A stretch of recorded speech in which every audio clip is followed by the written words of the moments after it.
So if I start with introductions, I'm Ali Foster and I'm the Programme Director for Building Berkshire Together.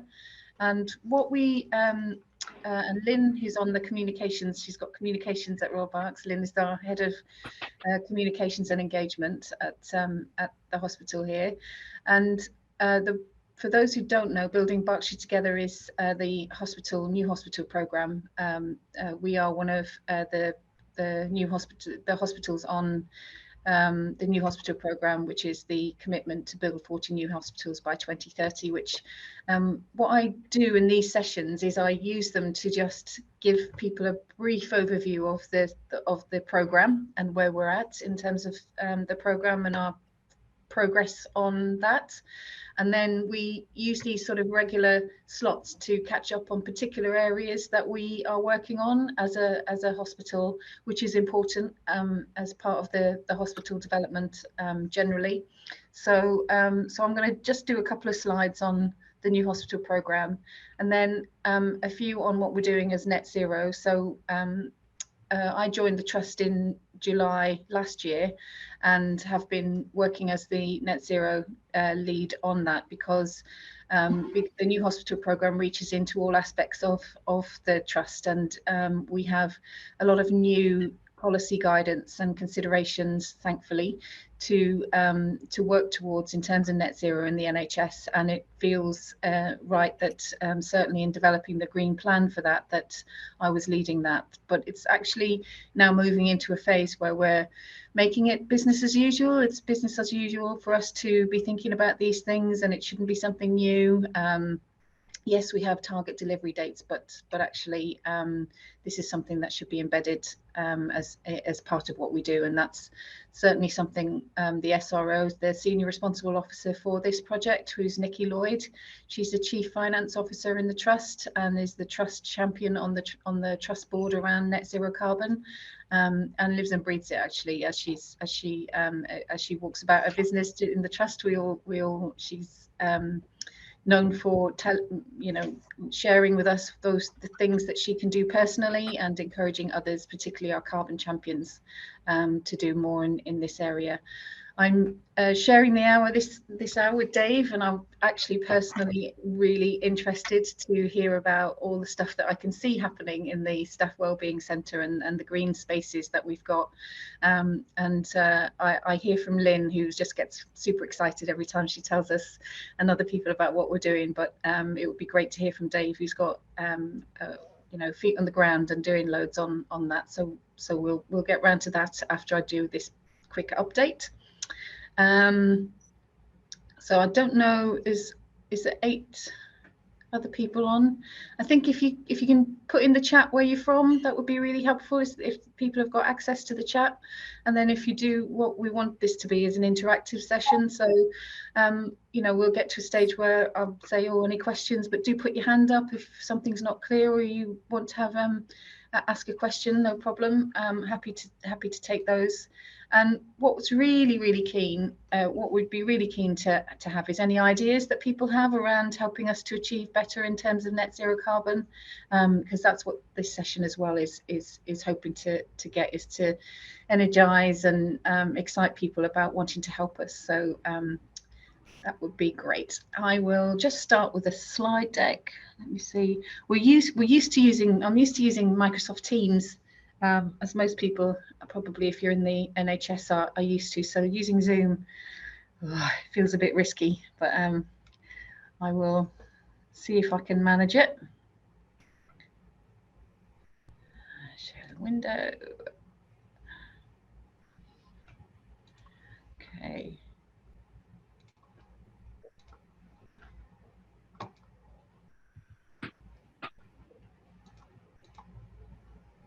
Huh.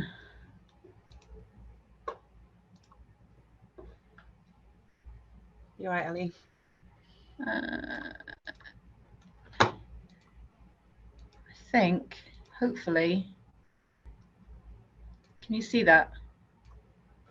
Yes, can now. Great. Now, I don't seem to be able to see people on the call. So Lynn, be my eyes, ears, shout if somebody's saying something in the chat, or just shout. Sorry, it's the wrong. That's not the wrong one. Look.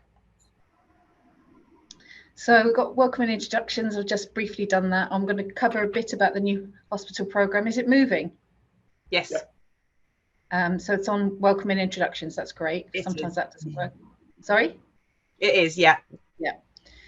Then we're going to talk a bit about our green plan and our net zero journey, green spaces, as we've said, and then please use the chat for any questions.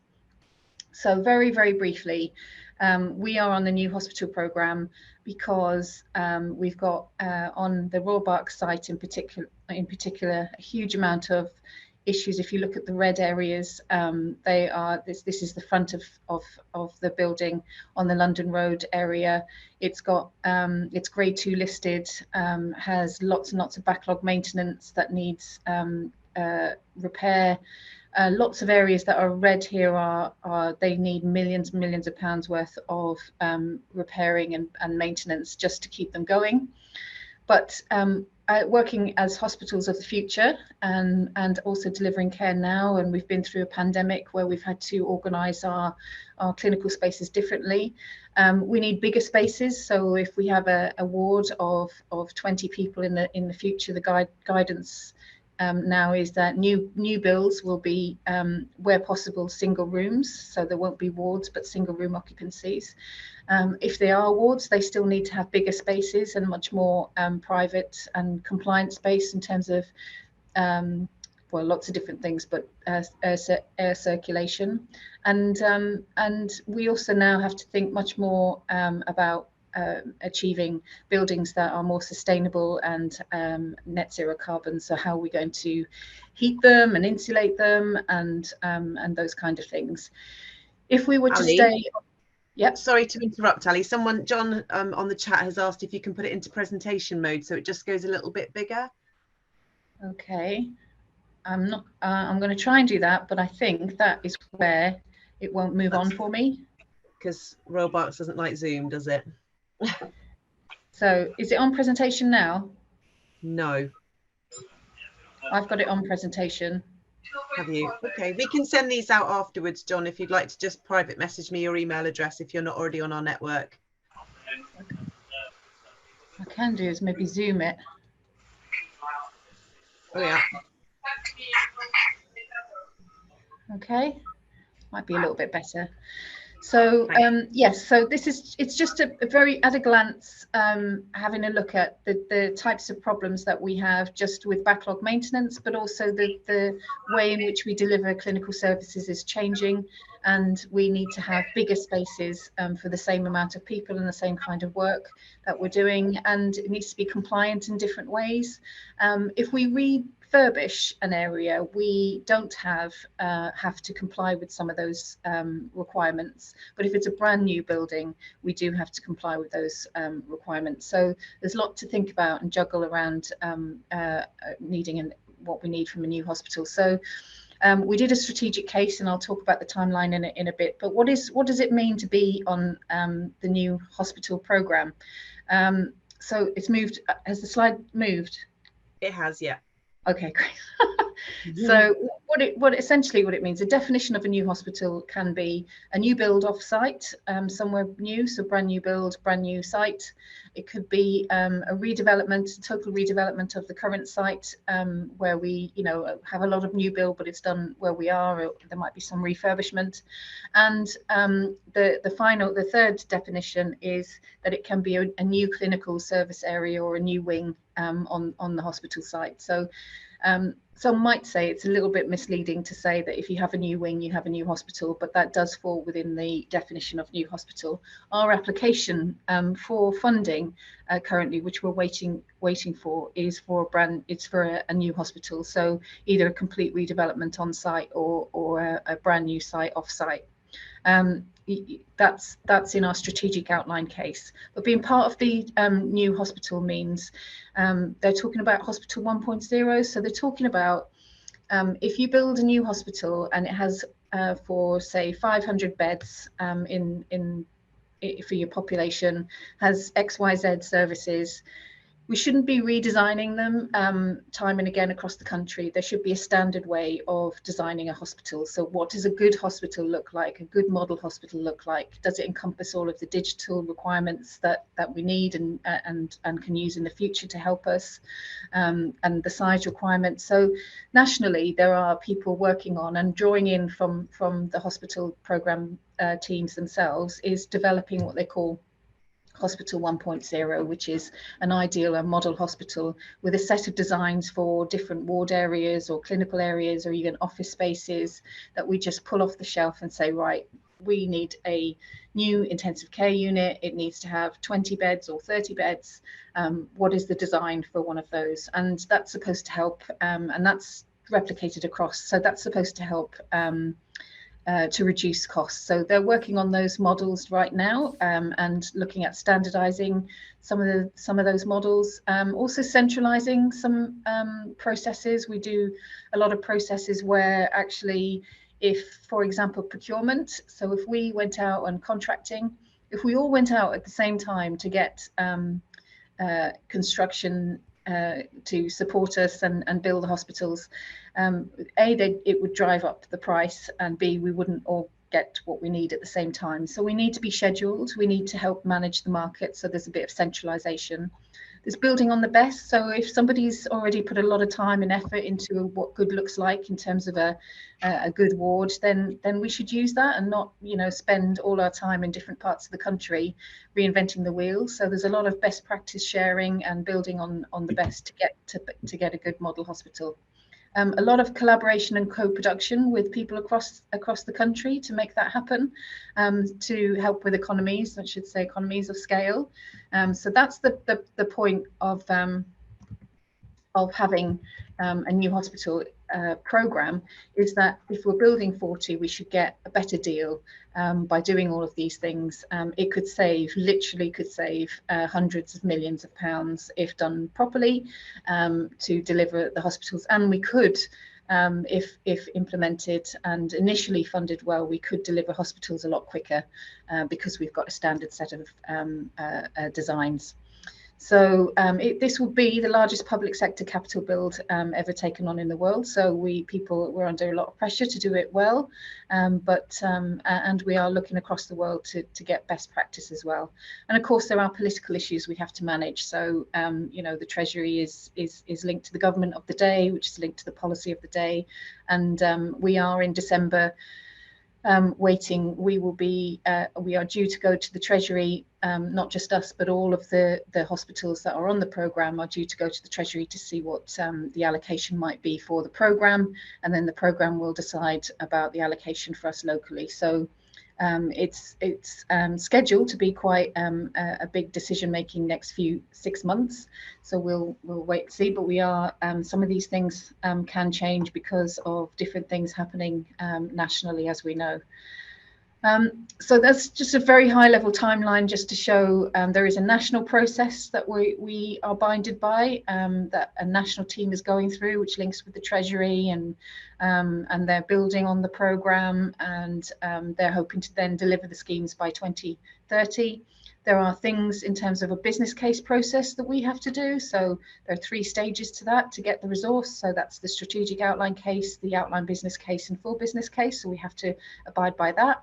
And then there's also trust activity, lots of engagement with community, with patients, with staff who are working on the site, but also working across the trust. There are clinical services strategy that we now have, we've reviewed, we've looked at our digital strategy, our green plan, as we've talked about here as well. We've been working on. So there's quite a bit of activity in terms of enabling the hospital to move forward as soon as we get decisions from the national team, that we are doing some research and groundwork into what all the options could be for us. So we're looking at other sites, but we're also looking at if we decided to remain on site and we got a certain amount of money for that, what would that look like? What are the options, so that we can pick up and start start with any of those options and progress, because whatever the decision is, we want to, you know, quickly proceed with making things better in terms of some of the clinical issues for the people and surrounding areas. So there's lots of work. It's really busy, hectic, and it cuts across the whole of the trust. So that's a bit about the programme and the timeline and how it's linked. We've got national links. We've got to produce business cases, which is research and evidence to support the application for funding. And we have lots of trust activity that we also have to keep abreast of and deliver, such as those strategies. We have done some demolition, as well, and we're applying for more demolition to happen on site. So lots of things happening. So our journey to net zero, I don't think I need to tell people about the burning platform, literally, that we have in terms of climate change and the effect it can and will have on healthcare in particular. We are really committed to, we're in what you call an anchor institution. So we are working with other big institutions across Reading, in particular, the university, the council, as part of the Reading Climate Change Partnership, to come together and share good practice, hold each other to account, to deliver an ambitious target of net zero by 2030. We have developed a green plan for that. There's some acronyms here, I'll spell that out. So we're linked to the wider NHS, greener NHS commitments to achieve net zero by 2040. That's the wider NHS one. We've adapted that and said we want to achieve that by 2030. And Bob ICS, that's should be Bob. So it's Bob is Berkshire, Oxfordshire and Buckinghamshire. So we are linked to what you call an integrated care system of hospital trusts and councils across that Berkshire, Oxfordshire and Buckinghamshire area, where we get things signed off, where we make sure that we're, again, where there are benefits of joining up at scale, that we do that. This is the integrated care system, and there's a sustainability group there that we work quite closely with as well. So those are kind of some of the structures, some of the drivers. There's on a national level, on a regional level, and on a local level that really brings us to helping to develop our plan. You may have seen, I did bring up on the I won't try and navigate, or will I? We have got our green plan on the website. Don't know if you can see that. Building Berkshire Together website. See how I'm back on the presentation now, but it's got this plan for up until 2030. So we've got some very detailed projects that we have been doing, and it shows you what our target was and what we achieved last year. So we overachieved on our target in the last year, and what we're working on in this year, and what percentage that makes up of our target, and how we are aiming to reduce our net zero carbon. So there's lots of different activity there. This diagram is in our green plan. So it talks about, you know, looking at improving our space use and fleet cars, which I'll come on to in the next, oh, that's big, in the next. So here's some examples of some of the things that we've been doing. So no waste going to landfill. Our de-steaming project was quite a major project. That's our Deputy Director of Facilities talking to the Mayor of Reading about the de-steaming right down there with all the pipes. Very, very proud of that, actually, and the reduction in water leakages, for example. 7 Olympic swimming pools of water per year is the saving, so, and 800 tonnes of carbon. So that we delivered that last year. We also looked at reducing desflurane, which is an anesthetic gas, and that's saving a huge amount as well. The electric fleet for car, uniform amnesties. We've got lots of projects, actually, that's taking place across the trust. Far too many to put on here. We've got a bit of a pipeline. We have staff initiatives. We've got staff carbon champions. How many carbon champions have we got now, Lynn? I think it's over 80 50. now. 80. Yeah, 80.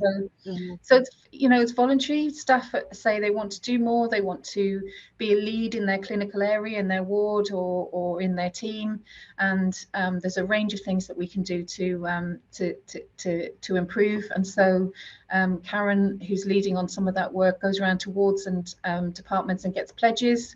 And before she starts any initiative, which is great, she gets a baseline. So while they're happy to get going and moving on some projects, she makes them do a bit of a baseline first for a couple of weeks, just to make sure that they can see the changes and the impacts that they've made. We've got a Green Rewards app, which is an app that everybody can sign into and record their green reward behavior. So it's things like if you've walked to work, and you can be part of a team, so it can get a bit competitive. We've got prizes for people who do really well.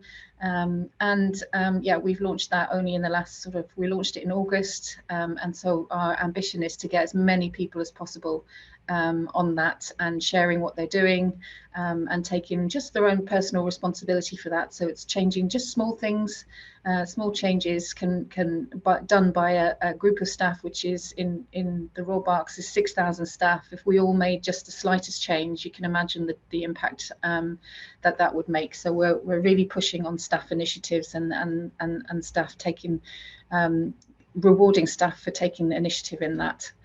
So the future, we've got, as I say, we've got a pipeline of projects, and we're recruiting a project manager to help us with that. There are opportunities with the new hospital programme. So if we get enough resource to build new, we can build environments that can be much more sustainable. So we're hoping that that's what's going to happen. We've got partnerships with the University of Reading, who are, so I'm so proud to say that they have the largest concentration of climate experts in the world, and why on earth wouldn't we be working more closely with them? And of course they are welcoming that with open arms, and so we're doing some projects with them, such as looking at labs, where we both have labs, laboratories. What are the things that we can do to be more sustainable in those, and sharing best practice, and more projects like that, which links with, creates the time and the space and the environment for us to work together,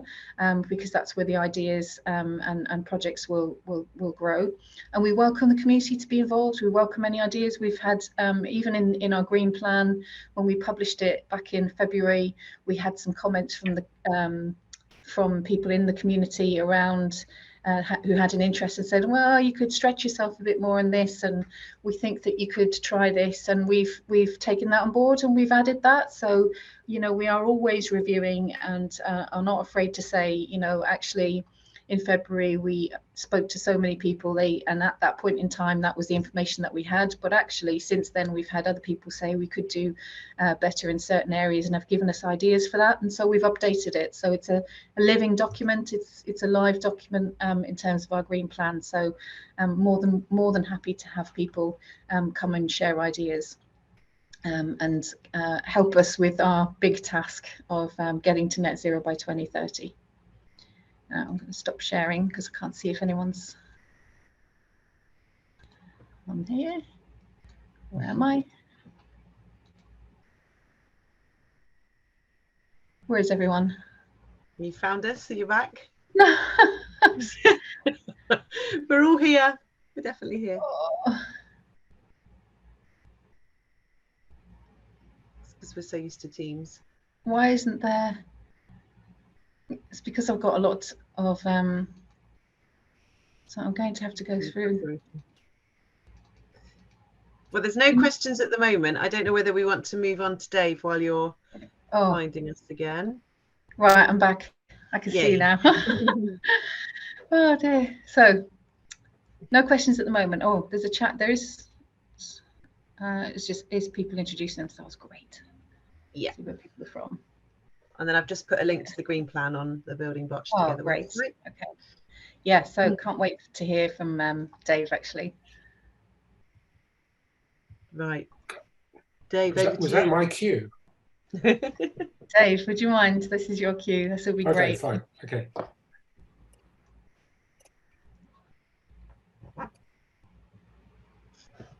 Oopsie.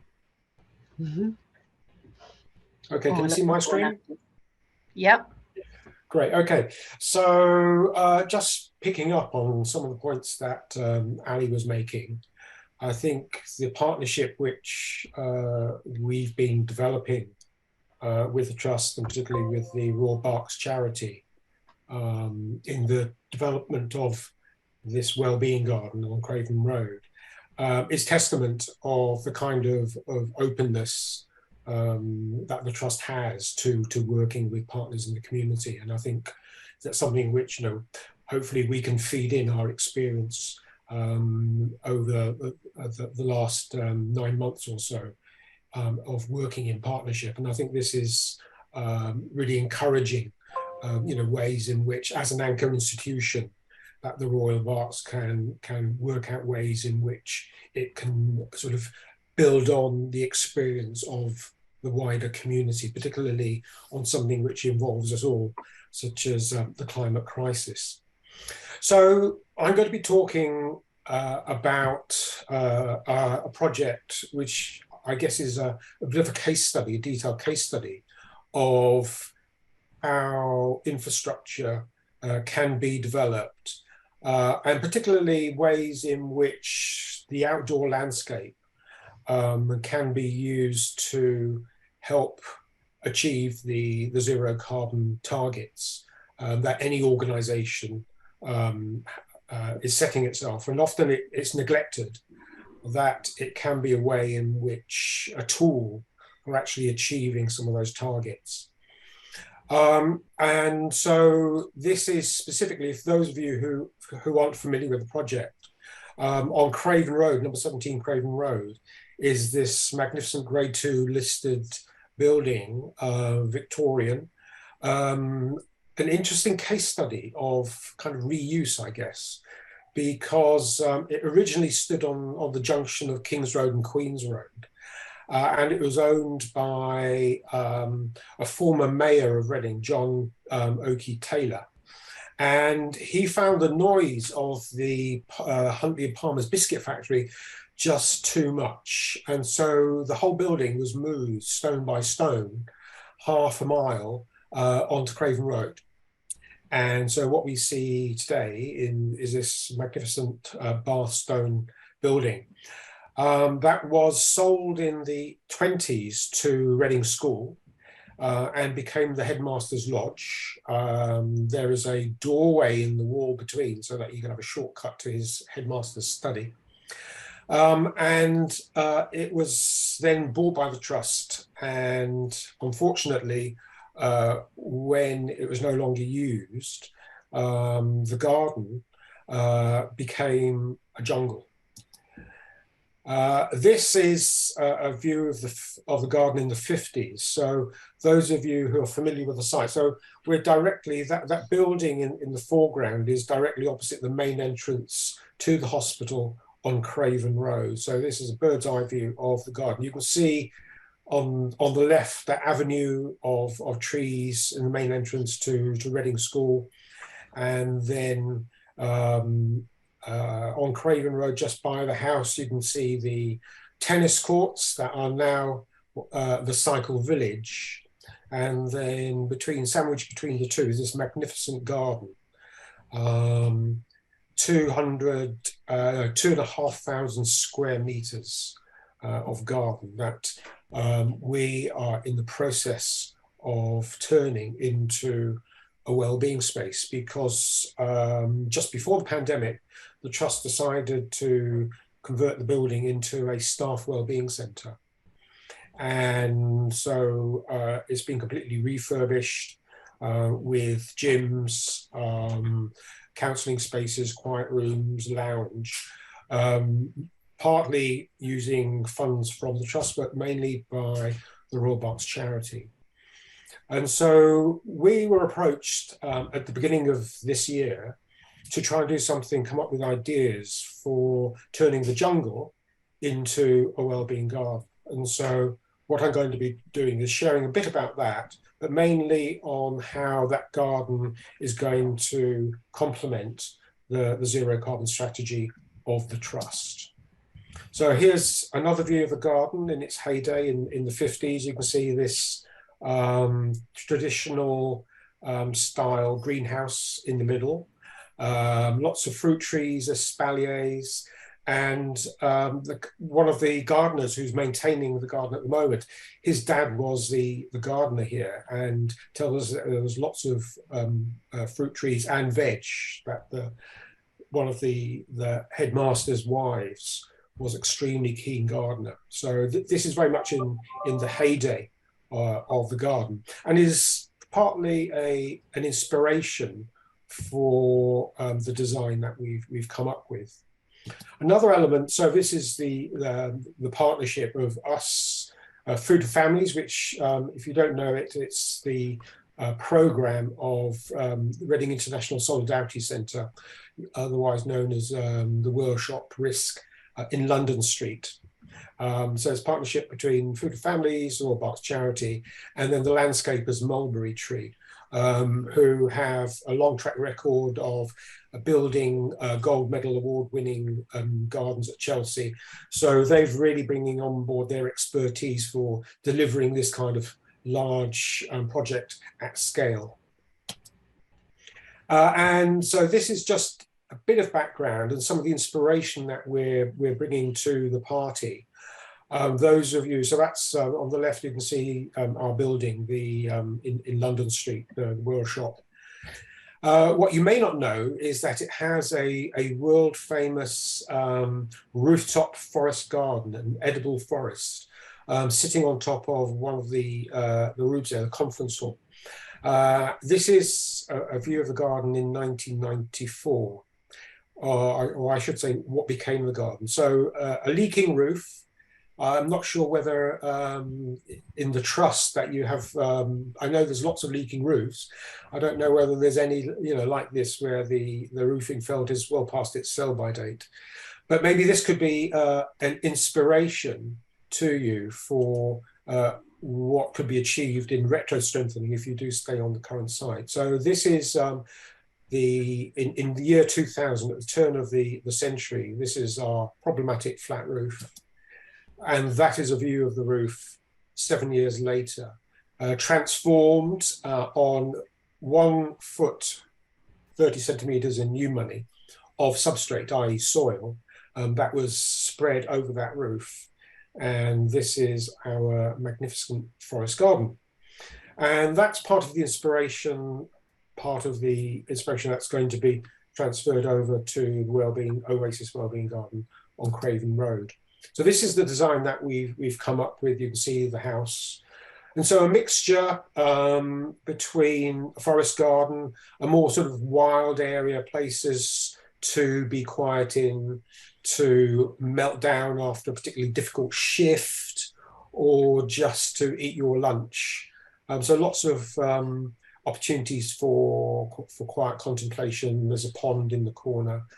And then in the middle, roughly on the site of the old greenhouse, we hope to raise funds to recreate something similar, where we can run courses in gardening, green social prescribing courses.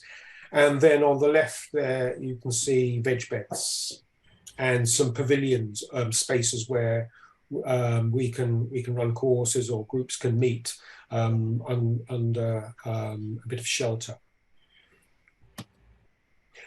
And so it's very much around well-being, primarily staff well-being, but also it's drawing in a lot of our experience from the community gardens which we developed all over Reading in the past 12 years. So we've created over 25 community garden spaces. This is just one of our flagship gardens in the centre of Reading, right next to the Hexagon. It's what we call the Lavender Place Community Gardens. Right from the beginning, we knew it was a meanwhile garden because this is going to be redeveloped. It's being sold off by Reading Borough Council, and it's going to help meet the targets for residential accommodation in the centre of town. Just the beginning of turning the centre of Reading into a concrete jungle, which we hope we can have some impact on to making it, softening it, and creating all, sort of such community spaces. And there at the bottom, you can see some of the diverse activity. So, this is very much what we're hoping to recreate at Craven Road, a space where not only do people get opportunities to grow, to learn how to grow if they don't already have those skills, to commune with nature. And as we've seen during COVID, this was fundamental at maintaining people's sort of sanity in difficult times. So, you know, a garden we see is very much a space for doing things in, for talking, for meeting, for it's very much a people thing.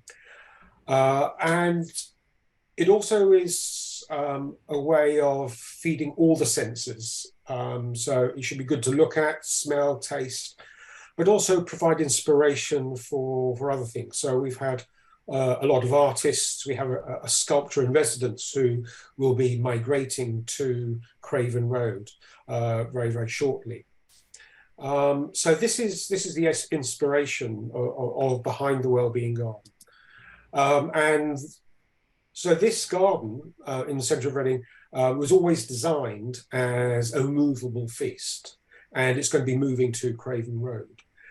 So it's although Craven Road is being called the Oasis Garden, for us it's a bit of a phoenix garden. It's a garden that's been sort of resurrected, it's rising again from a concrete death. And so here you can see how a lot of the large trees have been planted in massive pots. Tomorrow they'll be moved to the hospital site, and you can see how some of our amazing team of volunteers have been taking cuttings and potting up plants ready for the migration. Okay, so just looking particularly at the zero carbon elements of this garden. So the two elements of climate change mitigation, that is how we can reduce the carbon footprint of the garden, of the landscaping. And then the other one is adapting to what we already are experiencing of the climate crisis. And this summer was an obvious example with both the drought and then also the very extreme weather events which we've had subsequently, very intense storms, floods, that kind of thing. And so I'm going to focus particularly on how in our garden and your gardens at home, how the hard landscaping can be much more sustainable, how by reusing materials or using recycled materials or even renewable materials, that we can reduce the embodied carbon in the materials which we use. And then I'll be going on to looking at ways in which we can save water by harvesting rainwater. And it's important to remember that it is quite energy intensive to turn rainwater into drinking water. And it really is a waste not only to flush toilets with it, but also especially to water our gardens with it. So water harvesting is a key element of reducing the carbon footprint of your home or your workplace. Then also going to be looking at composting food waste. The hospital provides a lot of food waste. Partly at the moment it's dried and pelleted, and I understand is used as a fuel off-site. It's sold. We'll be looking at other ways in which that food waste can be used in order to improve the soil, in order to provide nutrition for the garden, help to keep it growing and healthy. And then we'll be looking at ways of reducing other waste. And then I think the key element behind any sustainable garden is that it should be peat-free. And it's interesting that just recently the government, has said that it aims to end the use of peat, the sale of peat for gardens in a couple of years' time. That's because there is so much carbon that is sequestered, stored in peat, and that is released when it's mined and it's disturbed, and it releases greenhouse gases. And then the other element is that we're organic, that we don't use any chemicals. A lot of those are very energy intensive or use fossil fuels in their production.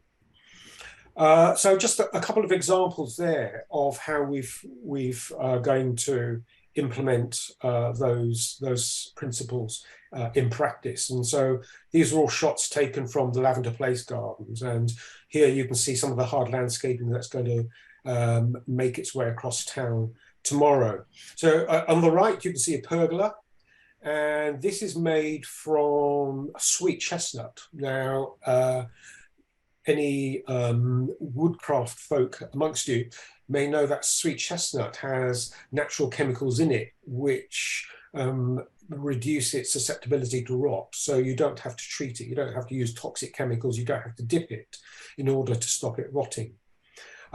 So this is making its way across town and will be used as a kind of a focus point. We'll have hops and other edible climbers climbing over it, providing a bit of shade, particularly in long, hot summers. And then on the left is a composting loo. So you do your business. If you're being really sustainable, we would then use that as a compost activator. But probably I can't see the trust giving us permission to do that.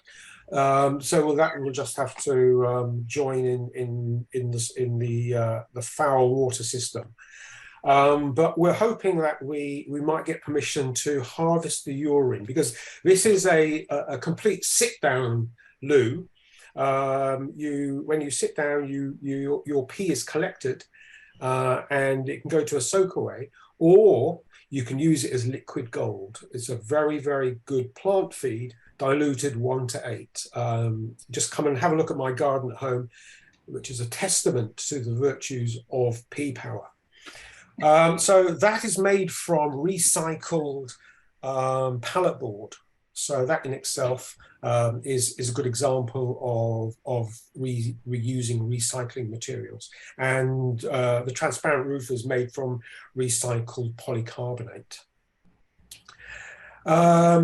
We're also going to be, so those of you who know the hospital site, produces lots of cardboard. A lot of that is already used and recycled, but we're going to be using some of it to mulch the garden. This can be spread into a free and biodegradable mulch. So instead of using plastic mulch, a geotextile, we'll be using cardboard covered with wood chip, which we've got from site. Any trees which we've had to cut down as part of just clearing it has been chipped and will be reused. We'll also be using some of that pelleted food waste to feed worms. And if any of you have wormeries at home, it's a really, really good source of plant nutrients. There's a liquor, which you can see at the bottom there at the left. There's a tap, and that could be used as a plant food. So we'll be doing a project with the local sixth formers to design a large-scale wormery made from recycled material. So it's one way in which we're drawing in the wider community. And then we'll be using as much green waste.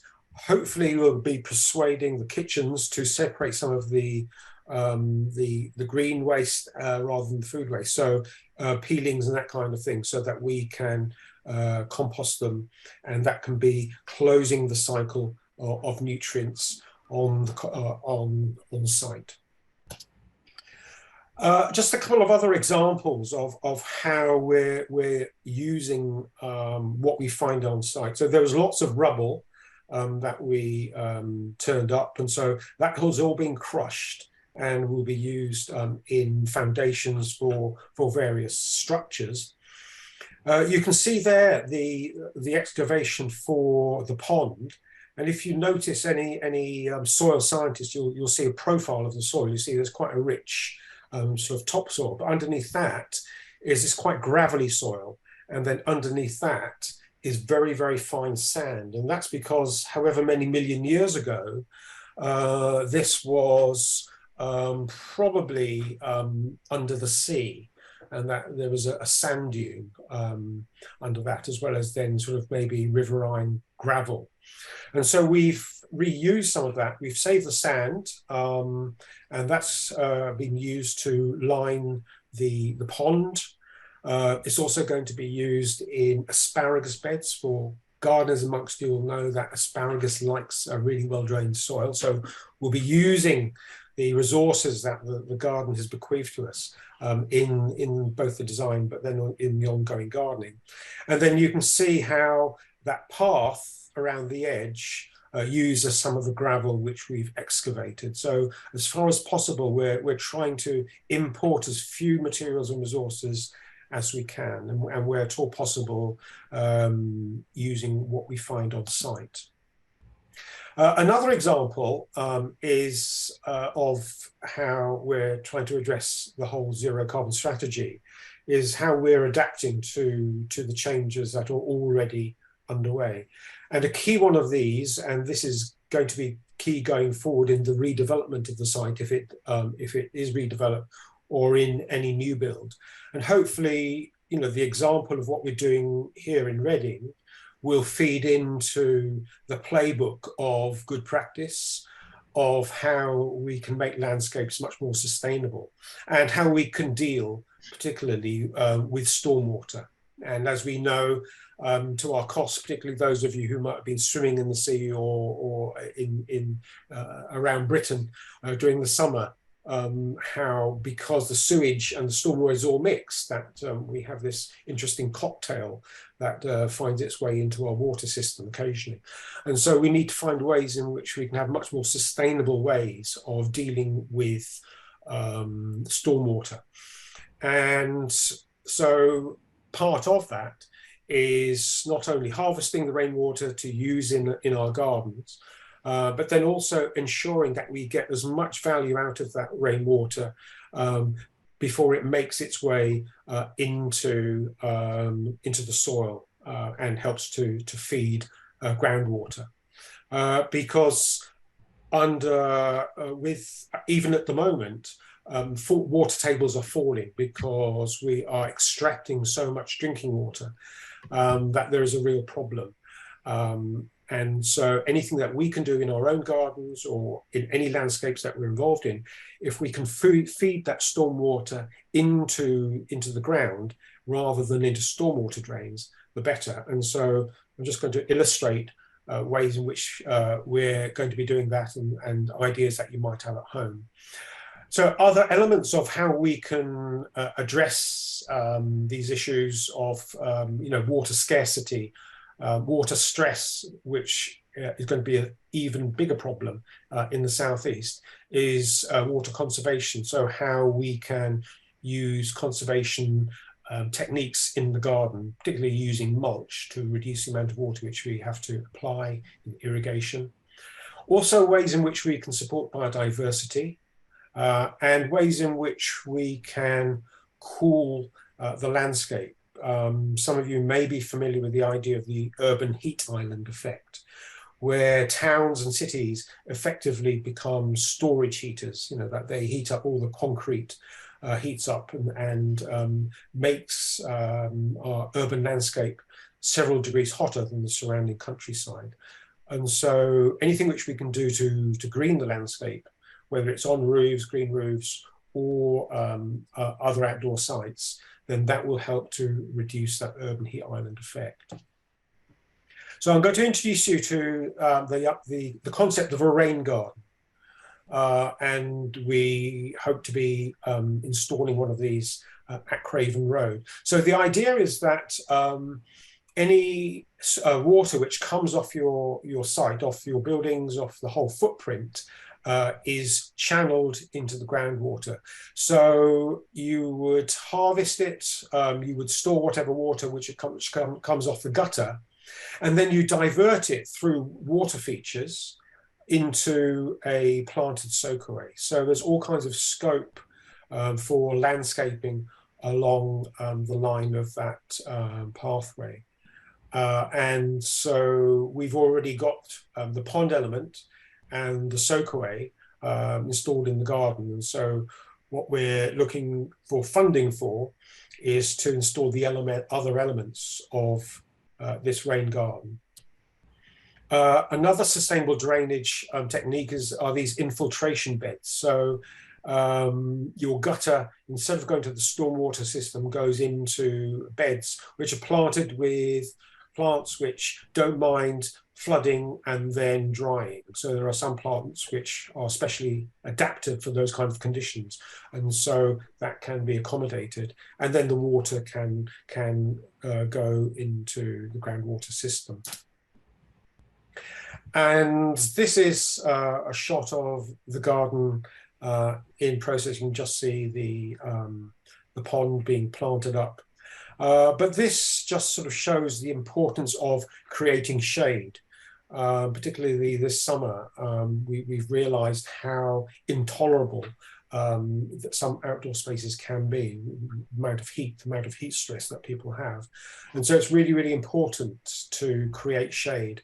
And this is, again, something which needs to be addressed right throughout the urban landscape, that the possibilities of people exposure to UV, increasing amounts of skin cancer, as summers get hotter, is something which we need to adapt to.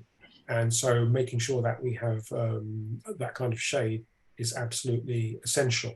If it can be edible trees, so much the better. Another element of what we're hoping to do in the garden is to raise awareness, not only amongst the 5,500 people who work in the hospital, but also in the wider community, because the Trust does have a policy of trying to bring in the community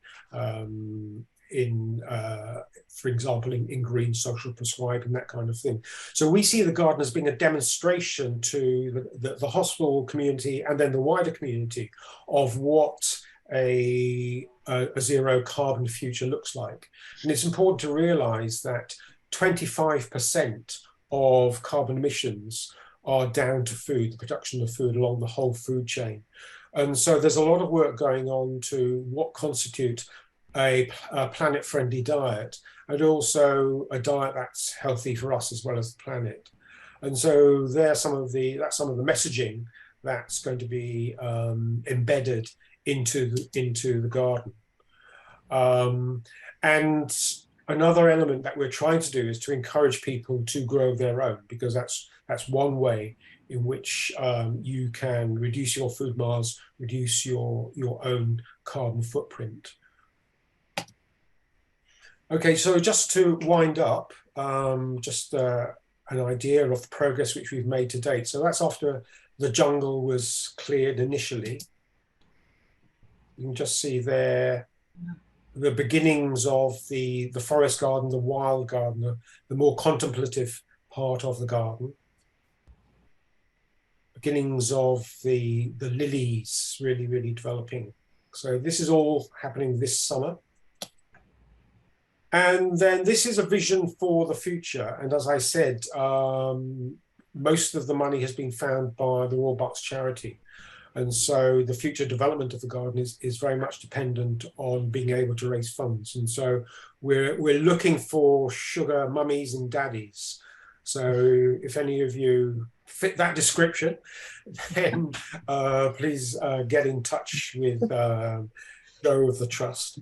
And this is taken from a new garden up near Manchester, RHS Bridgewater, and it just shows their wellbeing garden, and it shows one of the pavilions which they've got there. And so if you imagine something like this, maybe designed by students from the university, architecture students, pavilions for the space which we've got on Craven Road. And these are some other ideas, both for things that we want in the garden and that we're looking for funding for. So just imagine the sound of that water trickling through that flow form in the garden, or just imagine having your name attached to that magnificent reconstructive Victorian greenhouse, or even helping to plant some of the forest garden, contribute to the planting. One of the really sort of fantastic things about the site is that a lot of it is a bit like a secret garden, is a walled garden with south-facing walls. And so the figs you can see there Just imagine apricots, peaches, and other exotic fruit growing along the wall. So you can contribute to that kind of vision of paradise if you can make a contribution. Just an indulgence, please. RISC, it organises the International Festival every year, and this year the theme is around climate change. And so there's lots of events where you can look at both climate change, but also sustainable food. And so here are a couple of events which are coming up. Have a look at the website if you want more details. Okay, any questions?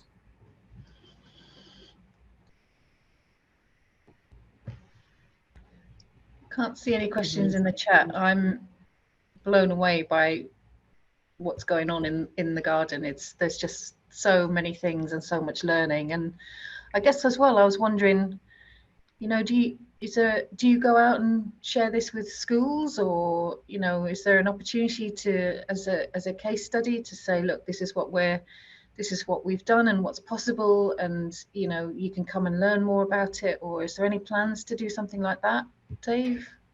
Yeah, as I said, you know, we've created 25 odd community gardens, some of them in schools, community centres.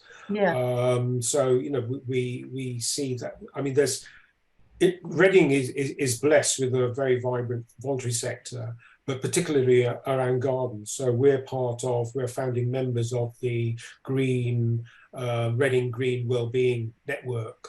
And so there's lots of people with this kind of expertise of you know, creating gardens, supporting people who want to learn how to garden. And we're working with GP practices to support that. And that's one of the exciting things about this garden, is that the trusts have said that, as well as providing wellbeing opportunities for the staff, that we can also do that for the wider public.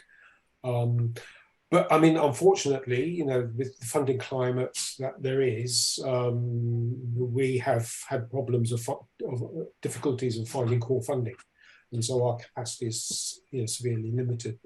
Obviously, we would like to work with more people, but we're limited at the moment. But there's lots of exciting things happening, and we are supporting communities wherever we can. It's brilliant. Thank you. Let's just check the chat. There's no questions. Lots of excitement around it, Dave.